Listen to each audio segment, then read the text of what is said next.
What reparations were imposed by the Treaty of Saint-Germain-en-Laye? Have you ever wondered how treaties shape nations and their economies? The Treaty of Saint-Germain-en-Laye, signed in 1919, is a prime example. This agreement was made between the Allied Powers and Austria after World War I. One of the key aspects of this treaty was the reparations imposed on Austria for the damages caused during the war.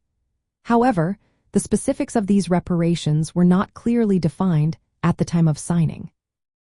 Instead, the treaty stated that Austria would pay reparations as determined later by a special commission of the Allied states. Austria faced severe financial challenges after the war. The country was in a state of economic collapse, which meant that the reparations sum was never firmly established.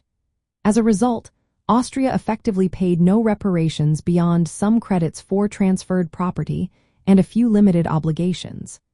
This situation was quite different from what Germany faced, which had heavy reparations demands imposed on it. The Treaty of Saint-Germain-en-Laye had significant territorial and political consequences for Southeast Europe. It redrew borders and transferred territories from Austria to neighboring states.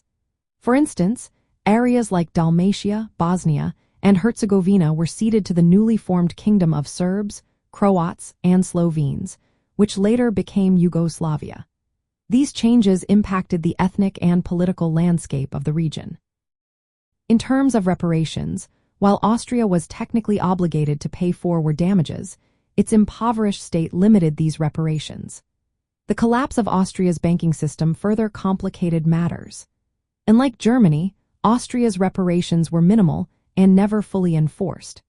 The treaty also included military restrictions, such as banning compulsory military service and limiting the Austrian army to 30,000 men. These military limitations indirectly affected Austria's ability to recover economically and politically. In essence, the Treaty of Saint-Germain-en-Laye imposed reparations on Austria in principle. However, due to the country's post-war economic collapse, the reparations were never concretely fixed or fully paid. The treaty's immediate impact on Southeast Europe was more pronounced through the territorial changes that shaped the region's national boundaries and political order. Understanding these reparations and their context helps us grasp how treaties influence nations and their futures.